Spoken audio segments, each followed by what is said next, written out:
যে দিলটা দিয়ে ওই ছেলেটাকে ভালোবাসছেন না, যেই কলব, রুহ, অন্তর, এটা কার স্থান বলতে পারেন? বলেন, এটা কার স্থান বলেন? কার স্থান? আল্লাহর। সেটাই বলতে পারেন না, সেটা কার স্থান? আপনারা সৃষ্টি করছে কে? আল্লাহ। আল্লাহ। আপনার হাত, আপনার পা, আপনার চোখ, আপনার চুল, আপনার সমস্ত অঙ্গ প্রত্যঙ্গ কে বানাইছে? আল্লাহ। আল্লাহ বানাইছে। হ্যাঁ, আপনাকে দুনিয়া পাঠাইছে কে? আল্লাহ। আল্লাহ পাঠাইছে। তো ওই দিলটা আল্লাহর স্থান। কার স্থান? হ্যাঁ, আল্লাহর। আল্লাহর স্থান। ওই দিলের মধ্যে শুধুই মালিক থাকবেন, অন্য কিছু থাকবেন না। হ্যাঁ, তো এখন আপনি যাকে ওই দিলটা দিয়েছেন, এটা তার স্থান না। এটা কি তার স্থান না। ওই স্থানটা কোনো স্ত্রীর না, কোনো স্বামীর না, কোনো ছেলের না, কোনো মেয়ের না, কোনো সন্তানের না, কোনো বাবার না, কোনো মায়ের না। কিন্তু আমি আমার মাকে যতটুকু ভালোবাসি, হ্যাঁ, যতটুকু আল্লাহর বিধান আমাকে দিয়েছে, হ্যাঁ, অতটুকু ভালোবাসা যাবে না যতটুকু ভালোবাসলে মাকে ভালোবাসার পর আল্লাহকে ভুলে যায়। হ্যাঁ, ওইটুকু ভালোবাসা মা বাবাকে ভালোবাসা যাবে না। না।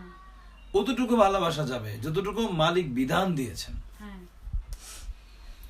আপনার দিলের যে অবস্থা, হ্যাঁ, আপনার অন্তরের যে অবস্থা, সে অবস্থা আমি দেখতে পাচ্ছি যে আল্লাহ দিয়ে কি করব, ওকে পাইলে চলবে।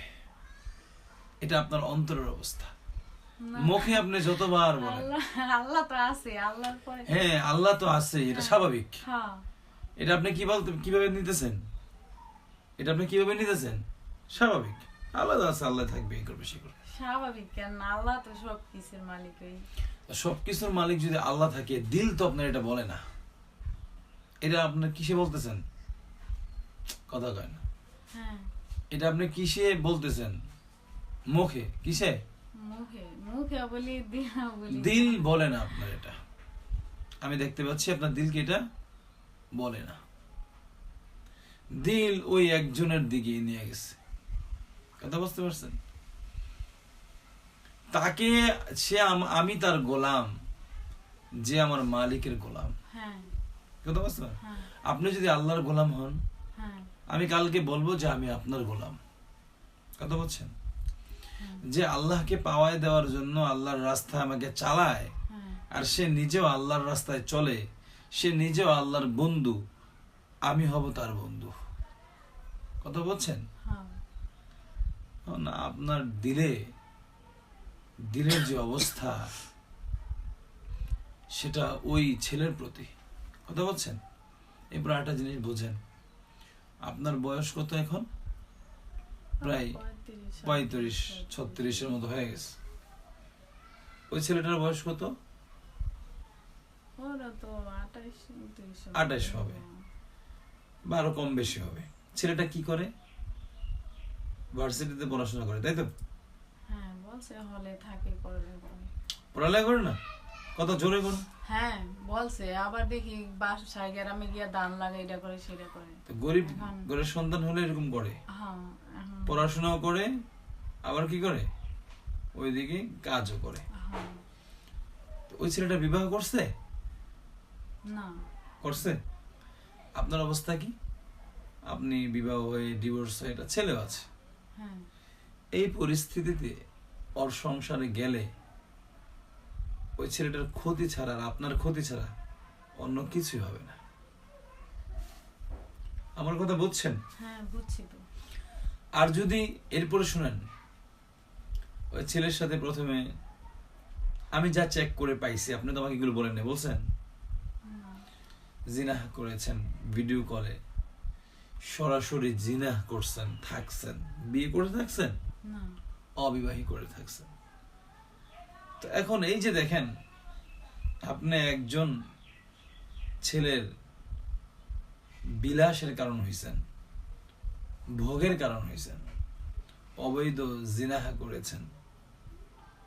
আল্লাহর বিধান যদি আজকে এই জমিনে বাস্তবায়ন থাকতো, হ্যাঁ দুজনকে হত্যা করা দরকার ছিল, দুজনকে বেত্রাঘাত করার হুকুম থাকতো। কথা বুঝতে পারছেন? হ্যাঁ বিধান নাই, রাষ্ট্রপক্ষ থেকে তেমন বিধান নাই, কিন্তু আল্লাহ কি তাকায় আপনার দিকে তাকায় ছিল না ওই সময়? হ্যাঁ ছিল ছিল না? হ্যাঁ যে মালিক বানাইছে সেই মালিক কি তাকায় ছিল না? হ্যাঁ তাকায় ছিল, হ্যাঁ ছিল ছিল। কিন্তু আল্লাহ আছেন, মুখ দিয়ে বলছেন, অন্তরে যদি এটা থাকতো তাহলে ওই কাজটা করতে পারতেন? কথা কয় না, না পারতেন? তার মানে কি মুখে মুখে বলতেছেন আল্লাহ আপনি আছেন, আমার কাজে কর্মে আমি আল্লাহ আছেন এটাকে কি করি না, বুঝাই না, ঠিক না? এখন শুনেন, আপনার মতো আমার বোন রয়েছে, আপনার মতো আমার ভাবি রয়েছে, চাচি রয়েছে, মা রয়েছে। এই জায়গাটা থেকে সরে এসে কষ্ট হবে, যেহেতু দিল দিয়ে ফেলছেন, এজন্য কি হবে? কষ্ট হবে। এই জায়গাটা থেকে সরে এসে আজকে বাসায় গিয়ে এশার নামাজের পরে এই আপনি আল্লাহর সামনে দাঁড়াবেন, সলাতুত তওবা, সলাতুত আমি যেভাবে বলি সেভাবে যদি আপনি শুনেন, মানেন, আপনার জীবন উজ্জ্বল হবে এবং আপনার জীবনটা নুরানি হয়ে যাবে, আলোকিত হবে। আমাদের দরবারে অনেক মানুষ তার ভাঙা হৃদয় নিয়ে আসছিল, অনেক মানুষ দুঃখ বেদনা নিয়ে আসছিল। আল্লাহ সুবহানাহু ওয়া তাআলা আমাদের সাথে লেগে থাকার কারণে, দরবারের সাথে লেগে থাকার কারণে আল্লাহ তাদের জীবনের মোড় ঘুরাইয়া দিছে, আলহামদুলিল্লাহ। এমনও হয়েছে বিষ নিয়ে আসছে, আয়েশা বলছে হুজুর ওই ছেলেকে যদি আমি না পাই আমি আপনার সামনে খেয়ে মারা যাব, আপনি যদি ব্যবস্থা না করেন আমি ডায়েরিতে লিখে যাব যে আপনি ব্যবস্থা করেন নাই বিদায় আমি আত্মহত্যা করছি। ওর আমি বলছি তুমি বসো, বসায়া দুই চারটা কথা বুঝাইছি। আজকে ওর অবস্থা কি জানেন? আজকে ওর অবস্থা হচ্ছে, ওর নিজের মুখের কথা, যে দুনিয়ার সামান্য ওই মানুষগুলোকে আমার আর লাগবে না, আমি শুধু আল্লাহকে চাই। কথা বুঝছেন মা? আমি আপনারা বুঝাতে পারছি? আমি এখানে অনেকগুলো জিন রয়েছে, আমি ওদের দুই চারজনের বললে, আল্লাহর হুকুম দিলে ওরা ওই ছেলেকে পাগল করে আপনার কাছে নিয়ে আসতে পারবে। কথা বলছেন? কিন্তু ফিউচার, ভবিষ্যৎ ভালো হবে না। আর ভবিষ্যৎ বাণী আমি বলার মতন ক্ষমতা রাখি না, আল্লাহই ভবিষ্যৎ বাণীকে নির্ণয় করেন। কিন্তু যা দেখলাম ভবিষ্যৎ ভালো হবে না।